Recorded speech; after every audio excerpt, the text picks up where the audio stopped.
Je voudrais d'abord dire que l'Amazonie n'est pas si loin du Japon. Les deux sont... Le pont entre les deux, c'est Claude Lévi-Strauss qui le fournit. Lorsque je suis revenu du terrain, il m'a dit vous êtes un spécialiste des Jivaro, vous devriez aller voir à Okinawa. J'ai demandé pourquoi. Il m'a dit il y a des troublantes coïncidences entre la culture Jivaro que Anne-Justine Taylor et vous avez décrite et puis la civilisation d'Okinawa. Alors j'ai commencé à lire un peu sur Okinawa, je n'ai pas trouvé tellement des correspondances. Et puis un ami linguiste a fait l'hypothèse que le Jivaro, qui est une langue isolée, est le plus proche linguistiquement de cette langue, n'était pas en Amérique du Sud, c'était le proto-coréaque, une langue reconstruite. Et mais c'est une hypothèse tellement hétérodoxe qu'il n'a jamais osé la publier. Donc voilà un pont que Lévi-Strauss a permis d'établir entre l'Amazonie et le Japon, mais je voudrais, non pas plus sérieusement, mais plus en profondeur peut-être, revenir sur quelque chose qui m'a paru très important dans ce que vous avez dit, à savoir cette capacité de compromis, je crois que c'est l'expression que vous avez employée à propos du Satoyama, ou en tout cas de combinaison, de composition, qui est tout à fait extraordinaire dans le cas de la culture japonaise, puisqu'il me semble que pour reprendre les catégories que j'ai proposées, ou les modèles que j'ai proposés, on trouve combinés d'une façon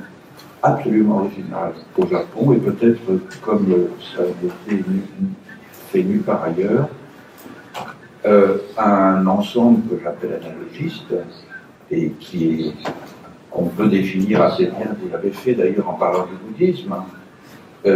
par cette idée que les éléments du monde sont fragmentés, sont décomposables en un très grand nombre d'unités, et que entre ces différents éléments, la pensée analogiste, précisément, permet de tisser des continuités, des réseaux de correspondance. Et ce système analogiste est arrivé, comme vous l'avez dit, de Chine, né en Inde,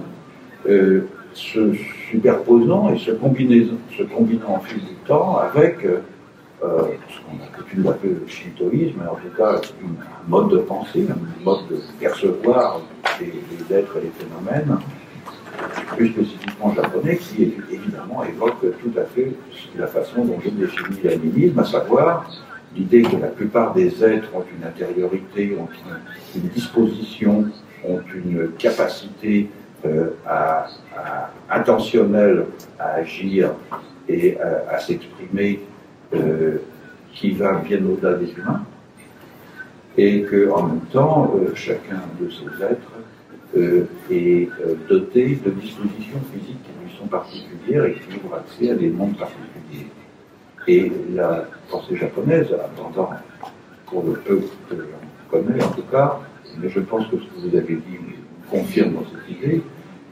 a créé au fil des siècles une synthèse tout à fait originale entre ces deux systèmes. Et de façon réflexive, c'est-à-dire qu'au fond, à la différence de ce qui s'est passé ailleurs, vous avez évoqué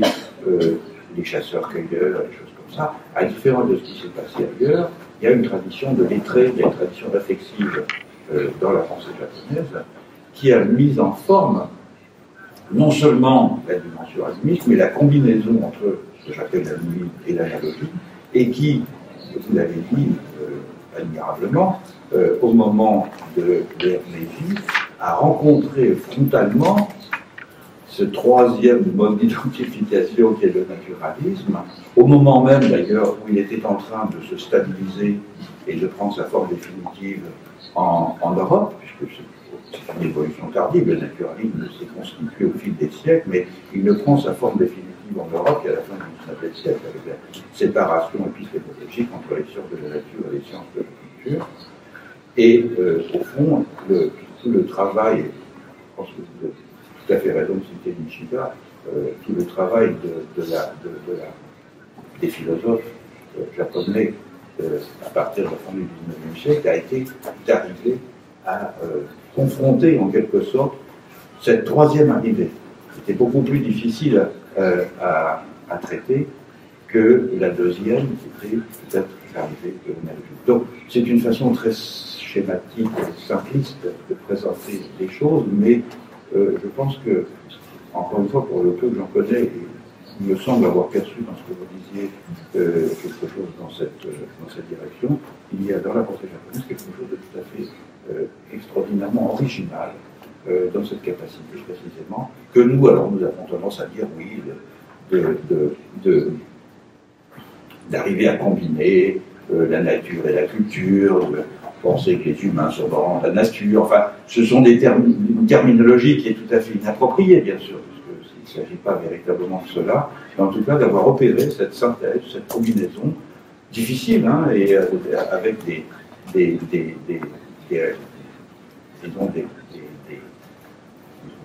une netteté plus ou moins grande sur le plan des résultats, mais qui est en tout cas, à mon sens, sans équivalent dans le monde, parce qu'elle est portée par une pensée réflexive. Il y a d'autres pays, il y a d'autres régions du monde où on trouve des efforts de synthèse. Il y en a une que je connais bien, c'est ce qu'on appelle le nord-ouest amazonien. On a quelque chose de ce type-là, puisqu'on a les systèmes analogistes andins et l'animisme amazonien qui se combinent et qui sont d'ailleurs des combinaisons extrêmement intéressantes, mais pas du tout dans des systèmes réflexifs. Donc on extrait en quelque sorte ces combinaisons de l'analyse des systèmes rituels, de l'analyse des mythologies, etc. Ce qui est extraordinaire au Japon, c'est qu'on a une pensée réflexive qui se confronte directement à cette combinaison extraordinairement difficile. Et depuis une centaine d'années, une combinaison à 3 termes et plus ou moins 2 termes.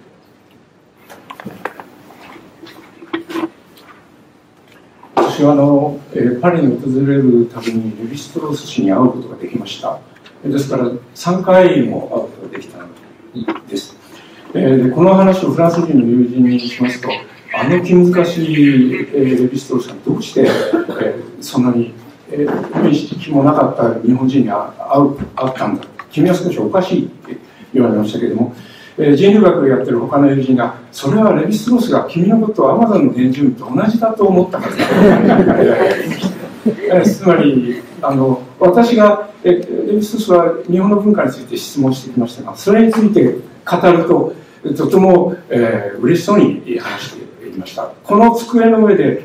ミトロジックを書いていたという机の前でその話をしましたけれども、彼の書いた文章の中を見ますと、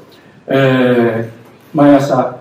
鳥の声が聞こえてくるのと同じに目を覚まして、そして神話が頭の中で動き出す、心の中で動き出すのと同じように自分は分析を進めていったというふうに書いてますが、この時動き出していた構造的な原理というものと、私がその非常に気持ちの良い状態の中で、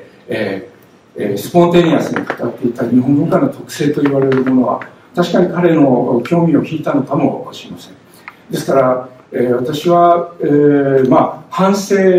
能力を、反省という機構を持った、一種の先住民かもしれませんけれども、その方法はまさに、構造的なものであるということを断言することができます。ですから、その後、デスクロさんがこの組み合わせのコンビナトワールの問題として取り出した、あるいは、アナロジズムの問題として取り出した構造分析の特色というのは、全く、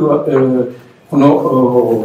構造分析の理解を深めていくものとして、私が大いに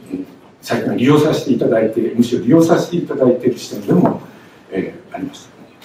私が今日本当に、お会いしてお話しする機会を持てたこと嬉しいと思いますのは、レヴィストロースの後、日本文化と積極的なつながりを持ち、そしてお互いが持っている美点を組み合わせながら、より発展した知的な思想的な形態を作り出すという努力が途絶えてしまったからです。ところが、デスクラさんの研究を見ますと、まさにこれはアマゾンのことを書いてるんですけれども、それは日本文化が抱えてきた問題をまさに別の場所で語っているという印象を強く受けました。そしてその問題に対して与えているデスクラさんの回答自身が、実は日本人がこの150年間かかって、作り上げようとしたものと深い関係を持っています。